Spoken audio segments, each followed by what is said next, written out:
ऊर्जा को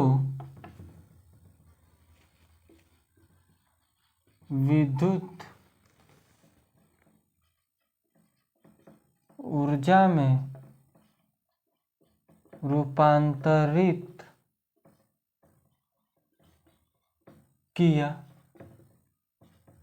जाता है। जल विद्युत संयंत्रों में गिरते जल की स्थितिज ऊर्जा को विद्युत ऊर्जा में रूपांतरित किया जाता है। ठीक है, इतनी बात आपको क्लियर हो गई तो आगे लिखेंगे, चूंकि ऐसे जल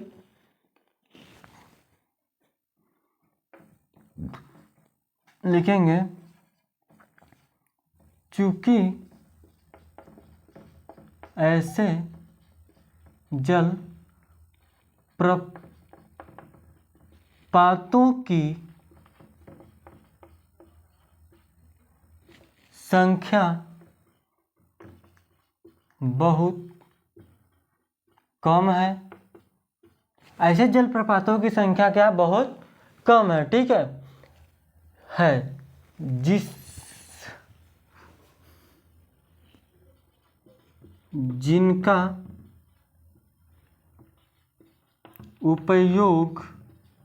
जिनका उपयोग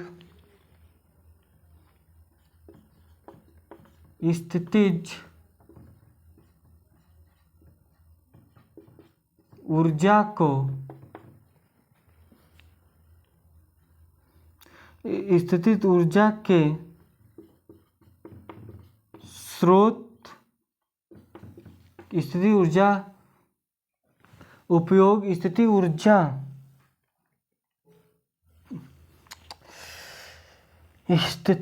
ऊर्जा के स्रोत के रूप में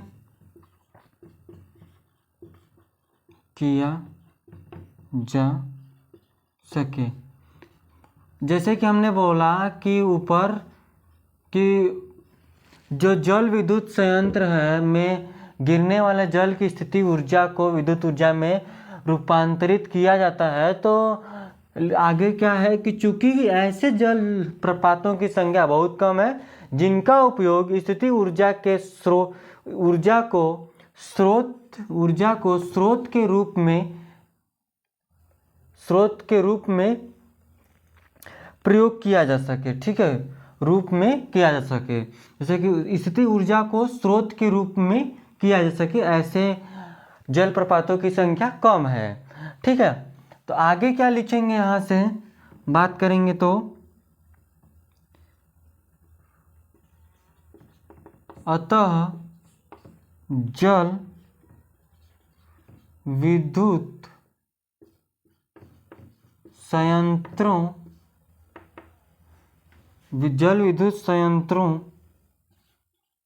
को बांधों से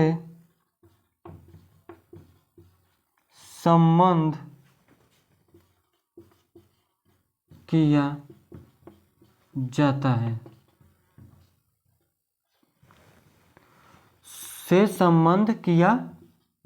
जाता है। ठीक है, यानी कि जल विद्युत संयंत्रों को बांधों से संबंध किया जाता है, मतलब कि उससे जोड़ा जाता है। जल विद्युत संयंत्रों को बांधों में ही लगाए जाते हैं, जो जल संयंत्र होते हैं जिनसे हम विद्युत ऊर्जा प्राप्त करते हैं। ठीक है, जो हमारे घरों में बिजली आती है वो अधिकतर जल संयंत्रों से ही निकलती है, वहाँ से बनाई जाती है, टरबाइन लगाए जाते हैं जिससे हमको प्राप्त होती है। तो लिखेंगे आगे इसको, नीचे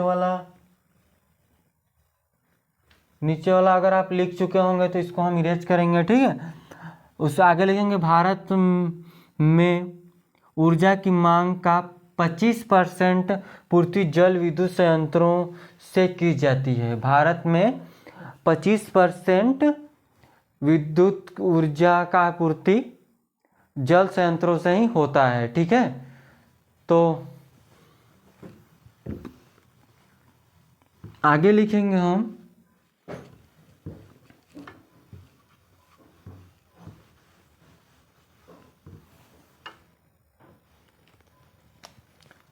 देखे गए हैं। भारत में ऊर्जा की मांग का 25% की पूर्ति जल विद्युत संयंत्रों से होती। भारत में ऊर्जा की मांग का 25% किससे होती है?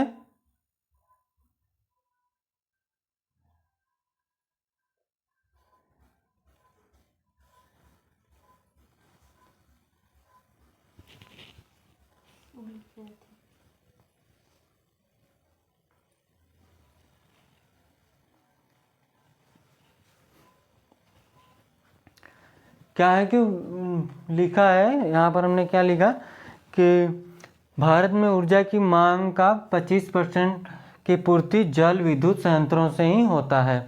ठीक है, इतनी बात आपको क्लियर है कि जल द्वारा विद्युत उत्पादन होना, मतलब किस तरह से जल द्वारा विद्युत उत्पादन किया जाता है उसके बारे में लिखते हैं। ठीक है, तो इसके नीचे हेडिंग डालेंगे हम, आज इसके बारे में ही पूरा पढ़ लेते हैं। ठीक है, लिखेंगे जल द्वारा विद्युत उत्पादन होना, जल द्वारा विद्युत उत्पादन होना। तो क्या होगा कि जल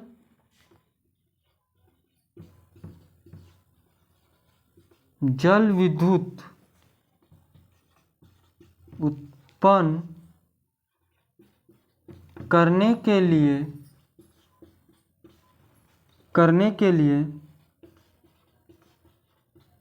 नदियों के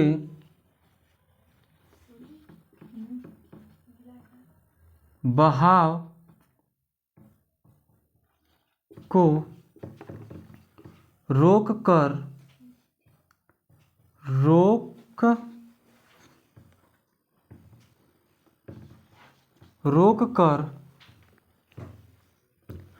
क्या किया जाता है?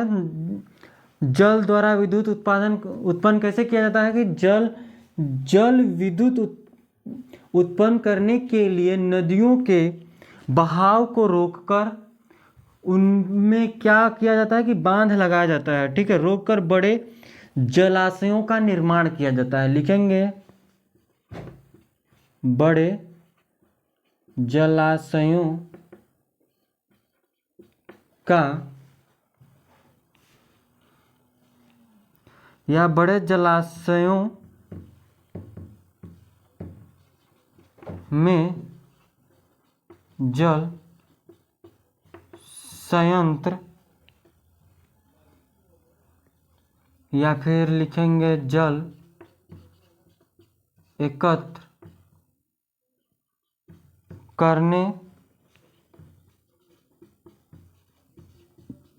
के लिए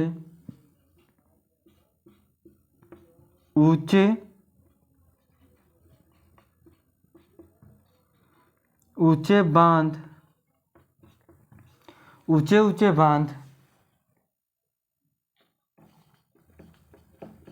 बनाए जाते हैं। हमने क्या बोला? किसके जल को रोककर जलाशयों में जल एकत्र करने के लिए ऊंचे बांध बनाए जाते हैं। फिर उसके बाद इन जलाशयों में जल संचित होता रहता है। इन जलाशयों में जल संचित होता रहता है, जिसके फलस्वरूप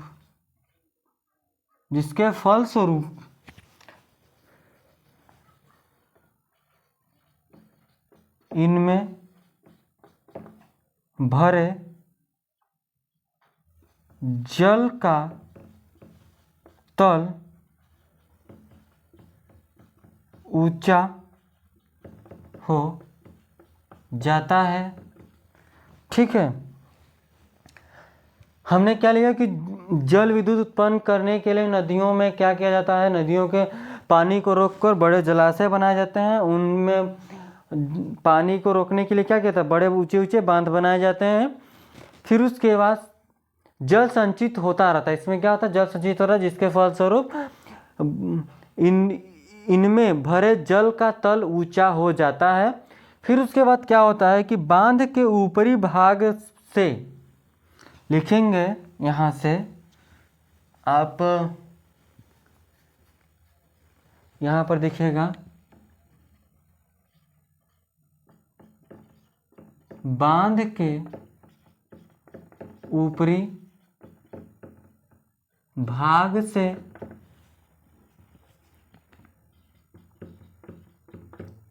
पाइपों द्वारा जल बांध के आधार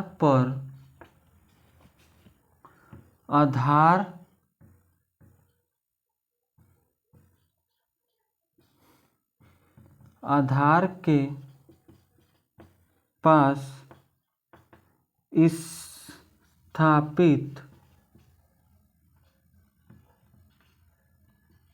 स्थापित टरबाइन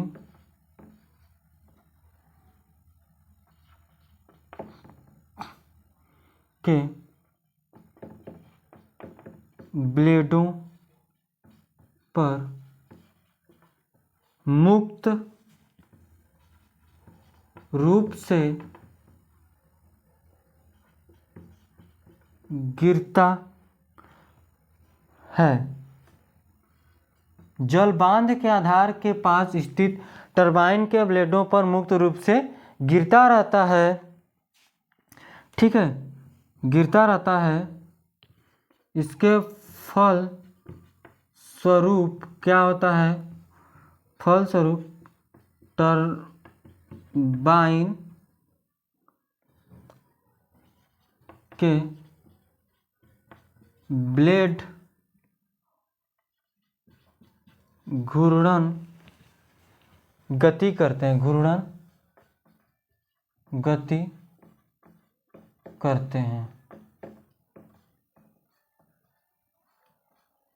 ठीक है। टरबाइन के ब्लेड जब इस पर जल क्या कहता है, बांध के आधार के पास स्थापित टरबाइन के ब्लेडों पर मुक्त रूप से गिराया जाता है, तो इसके फलस्वरूप टरबाइन के ब्लेड घूर्णन गति करते हैं। यानी कि कौन सी गति करते हैं, घूर्णन गति करते हैं। ठीक है, और जनित्र द्वारा विद्युत उत्पन्न किया जाता है। जनित्र द्वारा विद्युत उत्पादन होता है। ठीक है, जनित्र मतलब जनरेटर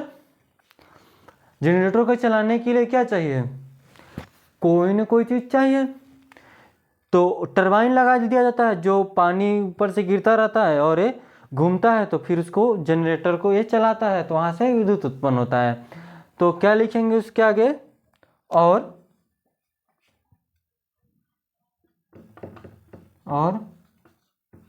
जनित्र द्वारा विद्युत उत्पादन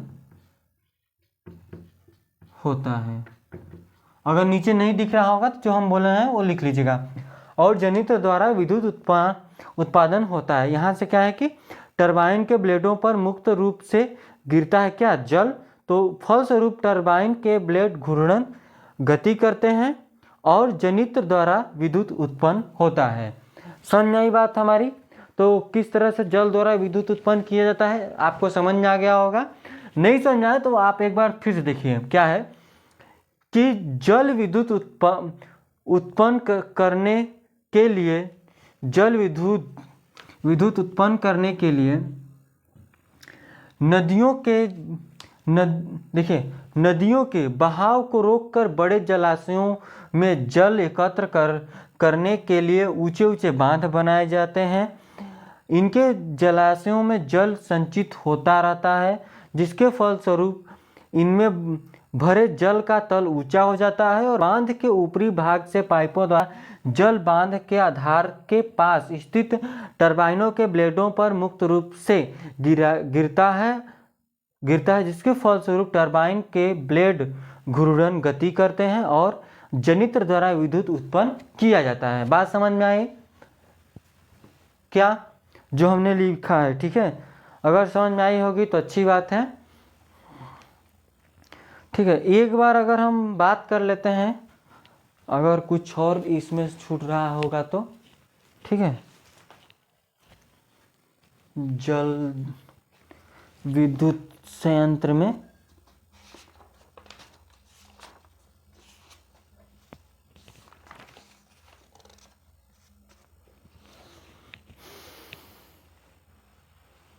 जल संयंत्र है वो पारंपरिक स्रोत है। कैसा स्रोत है? पारंपरिक स्रोत है। ठीक है, समझ? हम लोग नेक्स्ट वीडियो में बात करेंगे जल विद्युत संयंत्र से लाभ और जल विद्युत संयंत्र से हानियों के बारे में। ठीक है, कि अभी देख लें तो एक बार आप कमेंट कीजिएगा कि हम इसको करवाएं नेक्स्ट में या फिर आप खुद से कर लेंगे। जैसे हम बात करें जल विद्युत संयंत्र से लाभ क्या है, तो पर्यावरण को कोई हानि नहीं होता है, इससे पर्यावरण कोई हानि नहीं होता है, ये लाभ है। जल विद्युत ऊर्जा एक नवीकरणीय ऊर्जा स्रोत है। ठीक है, इससे बहुत सारी चीज़ें लाभ भी होती हैं, जैसे कि सिंचाइयों के लिए वो जल उपयोग में आ जाती हैं, खेतों के सिंचाइयों में, और बाढ़ को रोकने में बांध उपयोग लाया, जैसे बांध बनाया जाता है तो बाढ़ वहाँ रोका जाता है जहाँ पर बनाया जाता है बांध। हाँ, ये है, ये ना हो कि बाढ़ टूट जाए तो बाढ़ आ जाए। ठीक है, ऐसा। आगे देखिए, इससे लाभ क्या है? बांधों के निर्माण से बाढ़ रोकना, सिंचाई करना सुलभ तथा मत्स्य पालन मतलब मछली पालन के लिए इनके पानी का उपयोग किया जा सकता है बांध बनाकर। ठीक है, ये तो लाभ हो गया। हानि क्या है? तो हानि यह है कि जल विद्युत संयंत्र से हानि मतलब बांधों का निर्माण के कृषि योग्य भूमि तथा मानव आवास डूबने के कारण नष्ट हो जाते हैं। जैसे कि जहाँ बांध बनाया गया, ठीक है, अब तो पानी इकट्ठा हो रहा है तो अब थोड़ा दूर में तो होगा नहीं, काफ़ी ज़मीन चाहिए उसके लिए। तो वहाँ पर जो जैसे मान लीजिए कि जो नदी बही है, ठीक है, उसके आसपास का खेत बहुत उपजाऊ है, तो क्या होगा, वहाँ पर बांध बनाया गया तो सारे वो तो खेत खत्म हो गए। समझे कि नहीं? खेत सारे खेती वहाँ होगी अब नहीं। ठीक है, और इससे हानि क्या है कि परिस्थिति तंत्र नष्ट हो जाते हैं, मतलब वहाँ के रहन सहन थोड़ा समय के लिए तो इधर उधर हो जाता है। ठीक है, जैसे जंगल है तो जंगल को काटना पड़ेगा। ठीक, पेड़ पौधे वनस्पति का जल में डूबने से अवायवीय परिस्थितियों में सड़ने से मीथेन गैस उत्पन्न होना, जो कि ग्रीन हाउस गैस है। विस्थापित लोगों के संतोषजनक पुनरावास की समस्या, जैसे कि अगर कोई बांध बनाया गया जा रहा है तो उसके आसपास के गांवों को वहां से हटाया जाता है। अगर नहीं हटाएगा तो क्या होगा? नहीं हटेंगे वहाँ के लोग तो बाढ़ आएगा तो डूब जाएंगे। मान लो गर्मियों के में तो कोई दिक्कत नहीं होगा क्योंकि पानी उतना आएगा नहीं कहीं से, लेकिन अगर वहीं बरसात के मौसम में क्या होगा कि बहुत ज़्यादा पानी आएगा नदी में तो आसपास के इलाके डूब जाएंगे। तो वहाँ के जो लोग को हटाया जाता है तो दूसरे जगह उनको बसने में रहने में थोड़ी समस्या आती है, तो वो तो हानि हो गई, ठीक है। तो आप लिख लीजिएगा, जितना हमने बताया उतना आप लिख लीजिएगा। आगे हम बात करेंगे ऊर्जा के पारंपरिक स्रोत के उपयोग के लिए प्रौद्योगिकी में सुधार के बारे में बात करेंगे। जैव मात्रा, नेक्स्ट हेडिंग होगी जैव मात्रा, ठीक है। तो चलिएगा, आज के लिए बस इतना रखेंगे। अगर आपको कोई भी डाउट आई होगी तो आप एक बार कमेंट कर लीजिएगा, ठीक है। तो इसकी हानि और लाभ हमने बता दिया, वो आप लिख लीजिएगा, ठीक है। हम वो नहीं करवाएंगे। तो चलिए, ठीक है, धन्यवाद।